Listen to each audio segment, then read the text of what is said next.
Welcome back to happy ಕುಟುಂಬ vlogs. ತುಂಬ ದಿನ ಆಯಿತು ವ್ಲಾಗನ್ನು ಹಾಕಿದೆ. ಇವರು ಆಫೀಸಿಗೆ ಹೋದರೆ ಫುಲ್ಲು ಬ್ಯುಸಿ ರೂಟೀನ್ ಇರುತ್ತೆ ನಮ್ಮದು. ಯಾಕೆಂದರೆ ಮಗಳನ್ನು 1 o'clock ಪಿಕ್ ಮಾಡಿದರೆ ಅವಳನ್ನು ಕರ್ಕೊಂಡು ಬಂದು ಫ್ರೆಶ್ ಆಗಿ ಊಟ ಮಾಡಿಸಿ ನಿದ್ದೆ ಮಾಡಿಸಿ ಮತ್ತೆ ನಾನು 3:30ಗೆ 3:20 or 3:25 ಬಿಡ್ತಾರೆ. ಅಲ್ಲಿ ಆ ಟೈಮಿಗೆ ಇರಬೇಕು ನಾನು ಸ್ಕೂಲಲ್ಲಿ ಮಗನನ್ನು ಪಿಕ್ ಮಾಡೋದಕ್ಕೆ. ಸೊ ನಿನ್ನೇನು ಕೂಡ ಅವರು ಆಫೀಸಿಗೆ ಹೋಗಿದ್ರು, ಇವತ್ತು ಕೂಡ ಆಫೀಸಿಗೆ ಹೋಗಿದ್ದಾರೆ. ಸೊ ಈಗ ಸಮೃದ್ಧಿಯನ್ನು ಮಲಗಿಸಿದ್ದೀನಿ. ಮಲಗಿಸಿ ಹಾಫ್ ಆನ್ ಅವರ್ ಆಯಿತು, ಆಲ್ರೆಡಿ 2:30 ಆಯಿತು. ನಾನು ಹಾಫ್ ಆನ್ ಅವರ್ 45 minutes ಬಂತು. ಇವತ್ತು ಸ್ವಲ್ಪ ನಾನು ಫಾಸ್ಟಾಗಿ ಬಂದೆ ಬೈಕಲ್ಲಿ. ಮತ್ತು ಅವಳು ಒಂದೇ ಸ್ಟಾಪ್ ಕೇಳಿದ್ದು. ಅವಳು ಬೈಕಲ್ಲಿ ಕರ್ಕೊಬರುವಾಗ ಸ್ವಲ್ಪ ಹಠ ಮಾಡ್ತಾಳೆ. 2-3 ಸ್ಟಾಪೆಲ್ಲ ಕೊಡಬೇಕಾಗತ್ತೆ. ಕೆಲವೊಮ್ಮೆ ತುಂಬ ಕೋಪ ಬಂದುಬಿಟ್ರೆ ಹಠ ಬಂದರೆ. ಈಗ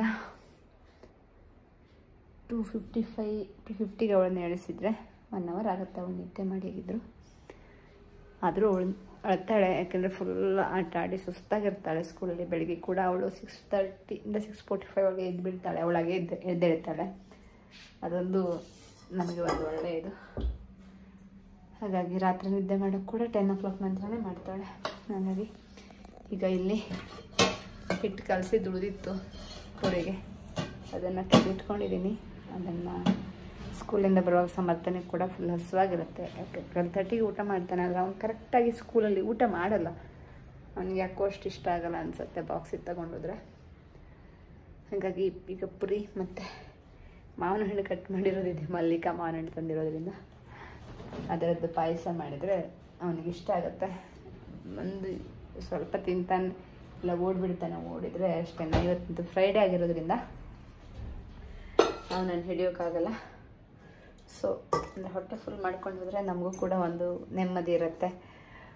ಮಕ್ಕಳು ಊಟ ಒಂದು ಹೊಟ್ಟೆ ಫುಲ್ ಇದೆ, ಆಟ ಆಡಿದ್ರು ಓಕೆ ಅಂತ. ಅದು ಅವರಿಗೆ ಅರ್ಥ ಆಗಲ್ಲ. ಅಪ್ಪನಿಗಿರುತ್ತೋ ಇಲ್ಲೋ ಗೊತ್ತಿಲ್ಲ, ಬಟ್ ಅಮ್ಮನಿಗೆ ಅವನು ತಿಂದಿಲ್ಲ, ಹಾಗೆ ಹಸ್ಕೊಂಡು ಹೋಗಿದ್ದಾನೆ, ಹೊಟ್ಟೆ ಫುಲ್ ಮಾಡ್ಕೊಂಡಿಲ್ಲ ಅಂತೆಲ್ಲ ಫೀಲ್ ಆಗ್ತಾ ಇರುತ್ತೆ. ಆದರೆ ಆದಷ್ಟು ಜಂಕನ್ನು ಕೊಡೋದಕ್ಕೆ ಅವಾಯ್ಡ್ ಮಾಡ್ತೀನಿ. ಅಂದರೆ ಬಿಸ್ಕಿಟ್ಸ್ ಇವುಗಳನ್ನೆಲ್ಲ ಆದಷ್ಟು ಅವಾಯ್ಡ್ ಮಾಡ್ತೀನಿ. ಕೆಲವೊಮ್ಮೆ ತಿಂತಾರೆ, ಇಲ್ಲ ಅಂತ ನಾನು 100% ಹೇಳಲ್ಲ. ಆದರೆ ತುಂಬಾ ಇದು ಮಾಡಿದ್ದೀವಿ. ಈಗ ನಾನು ಪುರಿ ಮಾಡ್ತೀನಿ. ಅದನ್ನು ತೆಂಗಿನೆಣ್ಣೆಯಲ್ಲಿ ಕರಿತೀನಿ. ನಮ್ಮನೆಯಲ್ಲಿ ರಿಫೈನ್ಡ್ ಆಯಿಲ್ ತರಲ್ಲ ನಾನು. ಆದಷ್ಟು ರಿಫೈನ್ಡ್ ಆಯಿಲು, ಮೈದಾ, ಸಕ್ಕರೆ, ಈಗ 3 ಅವಾಯ್ಡ್ ಮಾಡ್ತಾಯಿದ್ವಿ. ವೈಟ್ ರೈಸನ್ನು ಅವಾಯ್ಡ್ ಮಾಡಬೇಕು. ಅದು ಮೇ ಬಿ ಸ್ವಲ್ಪ ಟೈಮನ್ನು ತಗೊಳುತ್ತೆ. ನಮ್ಮನೆಯವರು ಬಾಯ್ಲ್ಡ್ ರೈಸ್ ಊಟ ಮಾಡ್ತಾರೆ. ಅವರಿಗೆ ಬಾಯ್ಲ್ಡ್ ರೈಸ್ ಮಾಡ್ತೀನಿ. ಆದರೆ ಸಮೃದ್ಧಿಗೆ ಅದು ಆಗ್ತಾಯಿಲ್ಲ, ಒಮ್ಮಿಟ್ ಆಗ್ತಾಯಿದೆ. ಅದು ಯಾಕೋ ಅವಳಿಗೆ ಅಷ್ಟು ಇಷ್ಟ ಆಗಲ್ಲ. ಇದೇ ನೋಡ್ತಾ ಇದ್ದೀನಿ ಏನು ಮಾಡೋದು ಅಂತ. ನೋಡೋಣ ಏನೇನಾಗುತ್ತೆ ಅಂತ. ಆದಷ್ಟು ಹೆಲ್ದಿ ರೂಟೀನನ್ನು ಏನು ಮಾಡೋಣ ಅಂತ. ಈಗ ಸ್ವಲ್ಪ ಮಾವಿನ ಹಣ್ಣಿನ ಪಾಯಸವನ್ನು ಮಾಡಿಬಿಟ್ಟು ಹೋಗಿಬಿಟ್ರೆ ಬಂದಿದ್ದೆ. ಪುರಿ ಮಾಡಿ ಬಿಸಿಯಾಗಿ ಕೊಟ್ಟರಷ್ಟೇ. ಸಮರ್ಥ ಸ್ವಲ್ಪ ತಣ್ಣದಾರು ತಿಂತಾನೆ. ಅದರ ಸಮೃದ್ಧಿಗೆ ಫುಲ್ ಉಬ್ಬುಬ್ಬಿರೋ ಪುರಿಯನ್ನು ಕೊಡಬೇಕಾಗತ್ತೆ. ಹಾಗಿದ್ರಷ್ಟೇ ಅವಳು ತಿಂತಾಳೆ, ಇಲ್ಲ ತಿನ್ನಲ್ಲ. ಈಗ ಮಾವಿನ ಹಣ್ಣಿನ ಪಾಯಸ ಮಾಡ್ತೀನಿ. ಸಂಜೆ ಆಗಿದ್ದೆ. ಸಮೃದ್ಧಿಯನ್ನು ಪಾರ್ಕಿಗೆ ಕರ್ಕೊಂಡು ಹೋಗ್ತೀನಿ ಡೈಲಿ. ಸಂಜೆ ಅಂದರೆ ಆಫ್ಟರ್ 4:30. ಕೆಲವೊಂದು ದಿನ ಬೇಗ ಬರ್ತಾಳೆ, ಇಲ್ಲಾಂದರೆ ಟಿಲ್ 8 o'clockವರೆಗೂ ಇರ್ತಾಳೆ.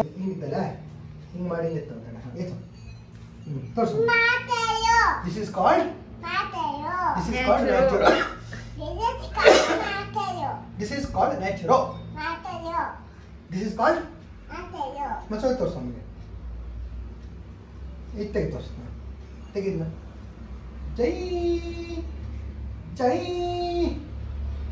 ಜೈ. This is called natural. ಹೇಳು ಮತ್ತೆ. ವೆಲ್ಕಮ್ ಬ್ಯಾಕ್ ಟು ಹ್ಯಾಪಿ ಕುಟುಂಬ ವ್ಲಾಗ್ಸ್. ತುಂಬ ದಿನ ಆಯಿತು ವ್ಲಾಗ್ ಕೂಡ ಮಾಡಿದೆ. ಯಾಕೋ ಮನಸ್ಸೇ ಬರ್ತಾ ಇಲ್ಲ ಮೊಬೈಲ್ ಹಿಡಿದು ವಿಡಿಯೋ ಮಾಡೋದಕ್ಕೆ. ಇನ್ನೊಂದು ಹೇಳ್ಬೇಕಂದ್ರೆ, ಮಕ್ಕಳಿಗೆ ನಾವು ಸ್ಕ್ರೀನ್ ಕಡಿಮೆ ಮಾಡಿದಾಗ ನಾವು ಕೂಡ ಮೊಬೈಲ್ ಹಿಡಿದು ಕೂರಬಾರ್ದು. ಅವ್ರ ಜೊತೆ ಸ್ಪೆಂಡ್ ಮಾಡಬೇಕಾಗತ್ತೆ ಟೈಮು. ಸೊ ಹಾಗಾಗಿ ನಾನೆಷ್ಟೊತ್ತು ಎದ್ದಿರ್ತೀನೋ ಅಷ್ಟೊತ್ತು ಅವಳು ಕೂಡ ಎದ್ದಿರ್ತಾಳೆ. ಹಾಗಾಗಿ ಮೊಬೈಲ್ ಯೂಸ್ ಮಾಡೋದು ತುಂಬಾ ಕಡಿಮೆ ಆಗಿದೆ. ಎಷ್ಟೊಂದು ರೆಸಿಪಿಗಳು ಡೈಲಿ ಆಗ್ತಾನೆ ಇರುತ್ತೆ. ಡೈಲಿ ಒಂದೊಂದು ಹೊಸ ಅನ್ವೇಷಣೆ ಆಗ್ತಾ ಇರುತ್ತೆ. ಯಾಕೆಂದರೆ ಲಂಚ್ ಬಾಕ್ಸ್ ರೆಸಿಪೀಸನ್ನ ಮಾಡೋಣ ಅಂತ ಅಂದ್ಕೊಂಡಿದ್ದೀನಿ. ಬಾಡಿ ಮತ್ತು ಮೈಂಡ್ ಎರಡೂ ಸಪೋರ್ಟ್ ಮಾಡಿದ್ರಷ್ಟೇ ನಾವು ವಿಡಿಯೋ ಮಾಡೋಕ್ಕೆ ಮನಸ್ತಿರೋದು. ಗೊತ್ತಿಲ್ಲ ಯಾವತ್ತಿಂದ ಸ್ಟಾರ್ಟ್ ಮಾಡ್ತೀನಿ ಅಂತ. ಯಾಕೆಂದರೆ ನನ್ನ ಮಗನಿಗೆ ರೈಸ್ ಐಟಮ್ ಬೇಕೇ ಬೇಕು. ರೈಸ್ ಐಟಮ್ ಅಲ್ಲಂದರೆ ಏನಾದರೂ ಹೆಲ್ದಿ ಇರಬೇಕಾಗತ್ತೆ. ಸೊ ಡೈಲಿ ಒಂದೊಂದು ಇರುತ್ತೆ. ಇವತ್ತು ಸಲಾಡ್ಸ್ ಎಲ್ಲ ಕಳಿಸಿದ್ದೀನಿ. ಸಮೃದ್ಧಿಯನ್ನು ಇವತ್ತು ರಜಾ ಹಾಕ್ಸಿದ್ದೀವಿ ಸ್ಕೂಲಿಗೆ. ಅವಳನ್ನ ಹಾಸ್ಪಿಟ್ಲಿಗೆ ಕರ್ಕೊಂಡು ಹೋಗ್ಬೇಕಿತ್ತು. ಸೊ ಇವರು ಕೂಡ ರಜಾ ಹಾಕ್ಕೊಂಡು ಅವಳನ್ನ ಹಾಸ್ಪಿಟ್ಲಿಗೆ ಕರ್ಕೊಂಡು ಹೋಗಿದ್ದಾರೆ. ಅವಳ ಕೈ ತುಂಬ ರ್ಯಾಷಸ್ ಆಗಿಬಿಟ್ಟಿದೆ. ಕೈ ಬಾಡಿ ಎಲ್ಲ ಆ್ಯಂಟಿಬಾಡೀಸ್ ಹೆಚ್ಚಾಗಿದೆ ಅಂತ ಹೇಳಿದರು. ಏನೋ ತುಂಬಾ ಇದು ಕೊಟ್ಟರು ಅದು ಕಡಿಮೆನೇ ಆಗ್ತಾಯಿಲ್ಲ, ಹೆಚ್ಚಾಗ್ತಾನೇ ಇದೆ. ಅದಕ್ಕೆ ಇವತ್ತಾಗೇನು ಮತ್ತೆ ಕರ್ಕೊಂಡು ಹೋಗಿದ್ದಾರೆ. ಹೋಪ್ಫುಲಿ ಇನ್ನಾದರೂ ಕಡಿಮೆ ಆಗುತ್ತೆ ಅಂತ ಅಂದ್ಕೋತೀನಿ. ನಾನು ಹ್ಯಾಂಡ್ ಫುಟ್ ಮೌತ್ ಡಿಸೀಸ್ ಅಂತ ಅಂದ್ಕೊಂಡ್ವಿ, ಅದರದ್ದಲ್ಲ ಅಂತ ಹೇಳಿದ್ರು. ಹೀಗೆ ಲೈಫಲ್ಲಿ ಬೇರೆ ಬೇರೆ ಬೇರೆ ಬೇರೆ ನಡೀತಾನೇ ಇದೆ. ಒಂದನ್ನು ಅರಸ್ಕೊಳ್ಳೋವರೆಗೆ ಇನ್ನೊಂದು ಬರ್ತಾ ಇದೆ ಜೀವನದಲ್ಲಿ. ಕೆಲವೊಂದು ಇದಾಗುವಾಗ ಹಾಗೆ ಇರುತ್ತೇನೋ. ಆದರೆ ಅದನ್ನು ಏನೇ ಬಂದರೂ ನಾವು ಎದುರಿಸ್ತೀವಿ ಅನ್ನೋಂಥ ಮೈಂಡ್ಸೆಟ್ ಇರಬೇಕಾಗತ್ತೆ. ಅಥವಾ ಏನೋ ಕಷ್ಟ ಬಂತು ಅಂತ ತುಂಬ ಟೆನ್ಷನ್ ಮಾಡ್ಕೊಂಡು ಕೂರೋ ಪಾರ್ಟಿ ನಾನು. ಹಾಗಿರಬಾರ್ದು. ನಿಜವಾಗಿ ಹೇಳಬೇಕಂದ್ರೆ ಅದು ನನ್ನ ಹೆಲ್ತ್ ಮೇಲೆ ಇದಾಗ್ತಾಯಿದೆ. ನನಗೆ ಅಲರ್ಜಿ ಪ್ರಾಬ್ಲಮ್ ಇರೋದ್ರಿಂದ ನನಗೆ ಹೇಗೆ ಅಂದರೆ ಅಲರ್ಜಿ ಸ್ಟ್ರೆಸ್ಸಿಂದ ಕೂಡ ಹೆಚ್ಚಾಗುತ್ತೆ. ಸೊ ಹೆಚ್ಚಾಗ್ತಾ ಇದೆ. ಪುಲಿ ಎಲ್ಲ ಒಂದು ಲೆವೆಲಿಗೆ ಬರುತ್ತೆ ಗುರುವಿನ ದಯೆಯಿಂದ. ದೇವರಿಗೆ ಹೆಲ್ಪ್, ದೇವರೇ ಎಲ್ಲ ದಾರಿ ತೋರಿಸಿ ಕರ್ಕೊಂಡು ಹೋಗ್ತಾನೆ ಅಂತ ಅಂದ್ಕೋತೀನಿ. ಯಾವಾಗಲೂ ಮೋಡ ಆಗುತ್ತೆ ಹೋಗುತ್ತೆ. ಹಾಗೆ ಲೈಫಲ್ಲೂ ಕೂಡ ಅಷ್ಟೇ. ಕಷ್ಟ ಯಾವಾಗಲೂ ಕಷ್ಟನೇ ಆಗಿರೋಲ್ಲ. ಅದು ನಮ್ಮನ್ನು ಸ್ಟ್ರಾಂಗ್ ಮಾಡೋದು ಕಷ್ಟ ಬರೋದು. ಸೊ ಕಾಯಿನ್ ಹಾಗೆ ಹೆಡ್ ಟೇಲ್ ಹಾಗೆ ಕಷ್ಟ ಸುಖ ಅನ್ನೋದು ಒಂದು ಮುಖ ಇದಾದರೆ ಒಂದು ಮುಖ. ಅದು ಒಂದು ಕಾಲಲ್ಲಿ ಸುಖ ಬರುತ್ತೆ, ಒಂದು ಕಾಲದಲ್ಲಿ ಕಷ್ಟ ಬರುತ್ತೆ. ಕಷ್ಟ ಬಂದಾಗ ಕುಗ್ಗದೆ ಮುನ್ನುಗ್ಗಬೇಕು. ನಮ್ಮ ಮನೆಯವರು ಯಾವತ್ತೂ ಪಾಸಿಟಿವ್ ಆಗಿರ್ತಾರೆ. ಅದೊಂದು ನಮ್ಮ ಮನೆಯಲ್ಲಿ ಒಳ್ಳೆಯ ಇದು. ಏನೇ ಬಂದರೂ ಕೂಡ ಅದನ್ನು ನಗ್ತಾನೆ ಸ್ವೀಕರಿಸ್ತಾರೆ. ಇಲ್ಲ ಇಬ್ಬರೂ ಟೆನ್ಷನ್ ಪಾರ್ಟಿಯಾಗಿ ಇಲ್ಲ ಕೋಪ ತಾಪ ಮಾಡ್ಕೊಳ್ಳೋದ್ರೆ ಮನೆಯಲ್ಲಿ ಸಂಪೂರ್ಣ ಇದಾಗುತ್ತೆ. ಬಟ್ ನಮ್ಮ ಮನೇಲಿ ಹಾಗಲ್ಲ. ದೇವ್ರು ನಮಗಾಗಿ ಇದನ್ನು ಕಳಿಸಿದ್ದಾನೆ. ಸೊ ನಾವು ಅದನ್ನು ಎಕ್ಸೆಪ್ಟ್ ಮಾಡ್ಕೋಬೇಕು. ಮುಂದೇನಂತ ಅವನೇ ತೋರಿಸ್ತಾನೆ. ಆಗೋದೆಲ್ಲ ಒಳ್ಳೇದಕ್ಕಂತ ಹೇಳ್ತೀವಲ್ಲ, ಆ ರೀತಿ ಮೈಂಡ್ಸೆಟ್ ಆಗೋದು. ನಿಜವಾಗ್ಲೂ ಅದು ಹೌದು. ನಮ್ಮ ಪ್ರಯತ್ನಗಳನ್ನು ನಾವು ಮಾಡ್ತಾ ಹೋಗೋದು. ಅದರ ಫಲಾಫಲ ದೇವರಿಚ್ಛೆ. ನಮ್ಮ ಪ್ರಯತ್ನನೇ ಮಾಡಿಲ್ಲ ಅಂದಾಗ ಏನಾದರೂ ಆದರೆ ಆಗ ನಮ್ಮನ್ನು ನಾವು ಬ್ಲೇಮ್ ಮಾಡ್ಕೋಬೋದು. ಬಟ್ ಪ್ರಯತ್ನನ ಮಾಡಿ ಇದಾಗಿಲ್ಲ ಅಂದರೆ ನಮ್ಮನ್ನು ನಾವು ಬ್ಲೇಮ್ ಮಾಡ್ಕೊಳ್ಳೋದ್ರಲ್ಲಿ ಅರ್ಥ ಇಲ್ಲ. ದೇವ್ರು ಮತ್ತೇನೋದಕ್ಕೋ ಅಂತ ಅದನ್ನು ಹಾಗೆ ಇದು ಮಾಡಿರ್ತಾರೆ ಅಂತ ಅಂದ್ಕೊಳ್ಳೋದು. ಸಮೃದ್ಧಿಯನ್ನು ಕರ್ಕೊಂಡು ಬರುವಾಗ ಈ ರೀತಿ ದೊಡ್ಡ ಲಾರಿಗಳು ಬರ್ತಾನೆ ಇರುತ್ತೆ. ಒನ್ನೊಂದು ಹೋಗಿದೆ ಎಲ್ಲಿಂದ ಬರುತ್ತೋ ಗೊತ್ತಿಲ್ಲ. ಫುಲ್ ಜಾಮ್ ಆಗುತ್ತೆ. ಹೆಚ್ಚಿಗೆ ದೊಡ್ಡ ಲಾರಿ ಅದರ ಮಧ್ಯೆ ಮುಗಿಸ್ಕೊಂಡು ಬರ್ತಾ ಇರಬೇಕಾಗತ್ತೆ. ಅದು ಬೇರೆ ಅವಳು ಬೆಲ್ಟ್ ಹಾಕ್ಕೊಂಡು ಕುತ್ಕೊಳ್ಳಲ್ಲ. ಇತ್ತೀಚೆಗೆ ಮುಂದೆ ನಿಲ್ಲಿಸ್ಕೊಂಡು ಬರಬೇಕಾಗತ್ತೆ. ಕೆಲವೊಮ್ಮೆ ನಿದ್ದೆ ಬರುತ್ತೆ, ಕೆಲವೊಮ್ಮೆ ಕೋಪ ಬರುತ್ತೆ, ಹಠ ಬರುತ್ತೆ.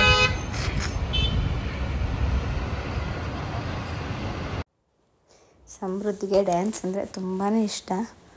ಈಗ ಸ್ಕೂಲಿಗೆ ಹೋಗೋಕ್ಕೆ ಸ್ಟಾರ್ಟ್ ಮಾಡಿದ್ಮೇಲಂತೂ ಡೈಲಿ ಅವಳಿಗೆ ಅಲೆಕ್ಸಾದಲ್ಲಿ ಹಾಡು ಹಾಕ್ಕೊಡ್ಬೇಕು. ಸ್ಕೂಲಲ್ಲಿ ಏನು ಕಲಿಸಿರ್ತಾರೋ ಅದನ್ನು ಫುಲ್ಲು ಡ್ಯಾನ್ಸ್ ಮಾಡ್ತಾನೆ ಇರ್ತಾಳೆ, ಇಲ್ಲ ರೈಮ್ಸ್ ಹೇಳ್ತಾನೆ ಇರ್ತಾಳೆ. ತುಂಬ ಬೇಗ ಕ್ಯಾಚ್ ಮಾಡ್ಕೊತಾಳೆ ಅವಳು. ಅವಳ ಏಜಿಗೆ ಸಾಕು. ಅವಳು ತುಂಬ ಆ್ಯಕ್ಟಿವ್ ಆಗಿರೋದ್ರಿಂದ ಅವಳು ಕೂತ್ಕೊಂಡಿರೋಲ್ಲ. ಏನಾದರೂ ಅವಳಿಗೆ ಮಾಡ್ತಾನೇ ಇರಬೇಕು ಹೊಸದನ್ನು. ಆ ರೀತಿ ಮೈಂಡ್ಸೆಟ್ ಅವಳಿತ್ತು. ಈಗ ಅವಳಿಗೆ ಆ್ಯಕ್ಚುಲಿ ನಾನು ಈ ವ್ಲಾಗನ್ನು ಎಡಿಟ್ ಮಾಡ್ತಾ ಇರುವಾಗ ಅವಳಿಗೆ ಮತ್ತೆ ಹುಷಾರಿಲ್ಲ. ಅವಳನ್ನ ವೈರಲ್ ಫೀವರ್ ಆಗಿರೋದ್ರಿಂದ ಮನೆಯಲ್ಲೇ ಇಟ್ಕೊಂಡಿದ್ದೀವಿ. ಬಟ್ ಅವಳು ಡೈಲಿ ಎಷ್ಟು ಸಲ ಅಳ್ತಾಳೆ ಅಂತ ಹೇಳೋಕ್ಕಾಗ್ತಾಯಿಲ್ಲ. ಅಷ್ಟು ಅಳ್ತಾಳೆ. ನಾನು ಸ್ಕೂಲಿಗೆ ಹೋಗ್ಬೇಕಂತ. ಹೋಪ್ಫುಲಿ ಈ ವೀಕೆಂಡ್ ಒಳಗೆ ಅವಳು ಹುಷಾರಾಗಿ ಮತ್ತೆ ಸ್ಕೂಲಿಗೆ ಹೋಗ್ತಾಳೆ ಖುಷಿಯಿಂದ ಅಂತ ಅಂದ್ಕೋತೀನಿ. ಇಲ್ಲಿ ನೋಡಿ ಅವಳು ಕುಣಿತಾ ಇರೋದು ಸ್ಕೂಲಲ್ಲಿ ಹೊಸದಾಗಿ ಹೇಳ್ಕೊಡ್ತಾ ಇರ್ತಾರೆ, ಅದಕ್ಕೋಸ್ಕರ ತುಂಬ ಖುಷಿ ಅವಳಿಗೆ.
ವೆಲ್ಕಮ್ ಬ್ಯಾಕ್ ಟು ಹ್ಯಾಪಿ ಕುಟುಂಬ ವ್ಲಾಗ್ಸ್.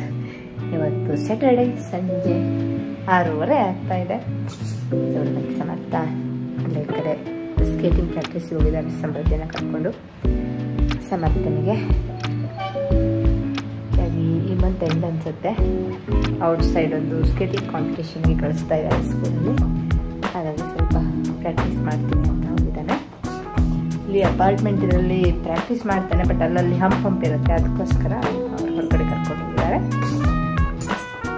ಈಗ ನನಗೆ ನಾನು ಹೋಗಿಲ್ಲ, ಯಾಕೆಂದ್ರೆ ನನಗೆ ಕೆಲಸ ಇದೆ. ಈಗ ನೋಡ್ಬೋದು ಬಟ್ಟೆಯನ್ನು ವಾಶ್ ಮಾಡಿ ಈ ಕಡೆ ತಂದಿದ್ದೀವಿ. ಅದನ್ನು ಒಣಗಿಸ್ಬೇಕು, ಮತ್ತು ಅದನ್ನು ಫೋಲ್ಡ್ ಮಾಡಬೇಕು. ಮತ್ತು ಅಲ್ಲಿ ಸಂಜೆಗೆ ಏನು ಅಡುಗೆ ಮಧ್ಯಾಹ್ನ ಮಾಡಿರಲಿಲ್ಲ, ಇನ್ನೇ ಮಿಕ್ಕಿರೋದು ಊಟ ಮಾಡಿದ್ವಿ. ಮತ್ತು ಹೆಸರು ಕಾಳನ್ನ ನೆನೆಸಿಟ್ಕೊಂಡಿದ್ದೀನಿ, ಅದನ್ನೆಲ್ಲ ರುಬ್ಬಿ ಎಲ್ಲ ಮಾಡಿ ಮತ್ತು ಹೆಸರು ಕಾಳು ದೋಸೆ ಮಾಡೋಣ ಅಂತ. ಆದಷ್ಟು ಹೆಲ್ದಿ. ಅಲರ್ಜಿ ಅಂತೂ ಬಿಡುತ್ತಾನೆ ಇಲ್ಲ ನನಗೆ, ಕೋಲ್ಡು. ಹಾಗಾಗಿ ಏನು ವ್ಲಾಗು ಏನು ಮಾಡ್ತಾ ಇರಲಿಲ್ಲ. ನನಗೆ ಸ್ಟ್ರೆಸ್ಸಿಂದಾಗಿ ಬರುತ್ತೆ, ಮತ್ತು ಈ ವೆದರಿಂದಾಗಿ ಬರುತ್ತೆ, ಡಸ್ಟಿಂದಾಗಿ ಬರುತ್ತೆ ಅಲರ್ಜಿ. ಒಬ್ಬೊಬ್ಬರಿಗೆ ಒಂದಿನ ಬರುತ್ತೆ. ನಂಗೆ ಸ್ಟ್ರೆಸ್ಸಿಂದ ಕೂಡ ಈ ಅಲರ್ಜಿ ಬರುತ್ತೆ. ಇದೇ ದೊಡ್ಡ ಪ್ರಾಬ್ಲಮ್ ಆಗಿರೋದು. ನೋಡಬೇಕು, ಆಯುರ್ವೇದಿಕ್ ಮೆಡಿಸಿನ್ಸನ್ನು ತೆಗೆದುಕೊತಾ ಇದ್ದೀನಿ. ಮೊದಲಿಗೆ ಕಂಪೇರ್ ಮಾಡಿದರೆ ಸ್ವಲ್ಪ ಓಕೆ ಆಗಿದ್ದೀನಿ. ಈಗ 1 ಮಂತಿಗೆ ಮೊದಲು ಹೋಲಿಸಿದ್ರೆ ಹೋಪ್ಫುಲಿ ಒಂದು ಸ್ವಲ್ಪ ಮಂತ್ ಬೇಕಂತ ಹೇಳಿದ್ದಾರೆ, ಕಡಿಮೆ ಆಗುತ್ತೆ ಅಂತ ಅಂದ್ಕೋತೀನಿ. ಇಲ್ಲ ಅಂದರೆ ತುಂಬಾ ಇರಿಟೇಟಿಂಗ್ ಆಗ್ತಾ ಇರುತ್ತೆ.